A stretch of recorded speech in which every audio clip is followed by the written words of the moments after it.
వార్తల సమాహారం world news ఇప్పుడు చూద్దాం.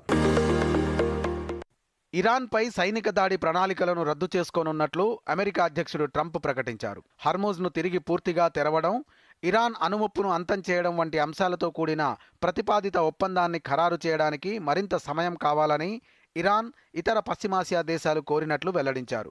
ఒప్పందం వేగంగా ఖరారైతేనే అమెరికా దాడులకు విరామం కొనసాగుతుందని పేర్కొన్నారు. రెండో ప్రపంచ యుద్ధం తర్వాత ఎన్నడూ చూడని స్థాయిలో సైనిక శక్తితో ఇరాన్పై దాడి చేయడానికి అమెరికా సన్నద్ధంగా ఉందన్నారు. ఈ వారాంతంలో తమ దేశంపై ఎలాంటి సైనిక చర్యలకు పాల్పడవద్దని ఇరాన్ అమెరికాను హెచ్చరించింది. ఒకవేళ అగ్రరాజ్యం దాడులకు పాల్పడితే తమ ప్రతీకారం తీవ్రంగా ఉంటుందని పేర్కొంది.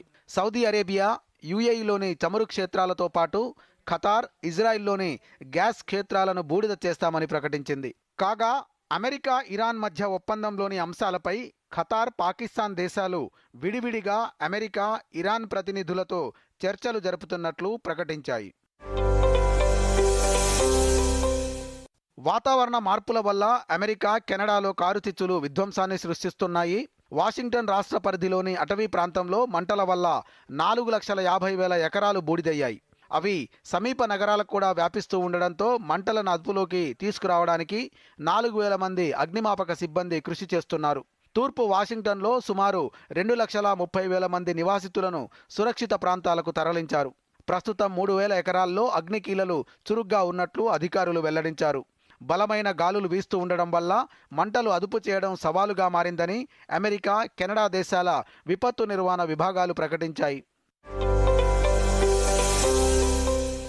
పెరూలోని నాస్కా నగర సమీపంలో పర్యాటకుల విమానం కుప్పకూలి 13 మంది ప్రాణాలు కోల్పోయారు. ప్రఖ్యాత నాస్కా లైన్స్ను ఆకాశం నుంచి చూడాలని వీరు విమానం ఎక్కారు. అయితే వీరి ప్రయాణం విషాదాంతంగా మారింది.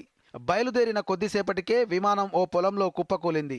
ఈ ఘటనలో మృతి చెందిన 13 మందిలో 2 జర్మనీ పౌరులు, 2 స్పెయిన్ పౌరులతో పాటు 7 ఇటలీ పౌరులున్నారు. ప్రమాదానికి గల కారణాలపై అధికారులు దర్యాప్తు చేపట్టారు.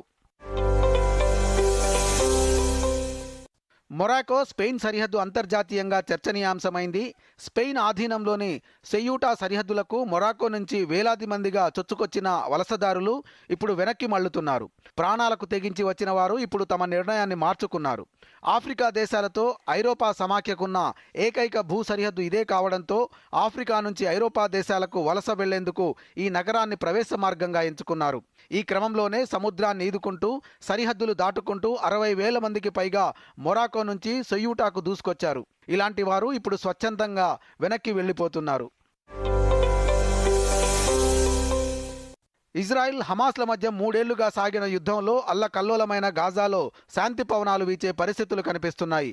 ఆయుధాలు వీడేందుకు హమాస్ అంగీకరించిందని అధికారులు శుక్రవారం వెల్లడించారు.